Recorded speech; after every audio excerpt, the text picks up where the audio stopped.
ఉగాది రోజు ఏదైనా దానం చేయాలి అనుకుంటే ఏం దానం చేస్తే మంచిది? కుండ, నీరు, చెప్పులు, గొడుగు.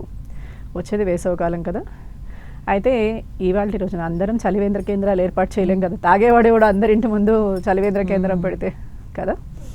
అందుకని ఏం చేస్తారనంటే ఒక కుండ నిండా పంచపల్లవాలు, అంటే మనకి పంచపల్లవాలు మేడి, మామిడి, జువ్వి ఇవన్నీ వస్తాయన్నమాట. అన్నీ పంచపల్లవాలు వేసి కలశంలాగా దానికి చక్కగా పసుపుతోటి అలంకారం చేసి, కుంకుమతోటి ఆరాధన చేసి, దాంట్లో మంచి నిండు కొబ్బరి బొండం పెట్టి, మామిడాకులు పెట్టి దాన్ని కలశంలాగా ఆరాధన చేసుకుని, దాన్ని తీసుకెళ్ళి గంధము, సుగంధ ద్రవ్యాలతోటి ఒక బ్రాహ్మణోత్తముడికి వాయనం ఇవ్వడం. బ్రాహ్మణోత్తముడికి మా దగ్గరలో లేరు, మా గురువు గారికి ఇవ్వాలనుకుంటున్నాం, గురువు గారికి వాయనం ఇవ్వడం.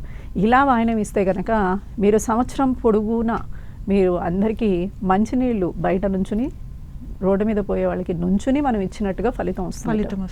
అంత గొప్ప ఫలితం వస్తుంట.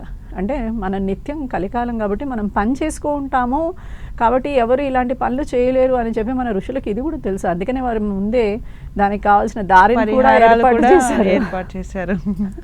అలాగే ఉగాది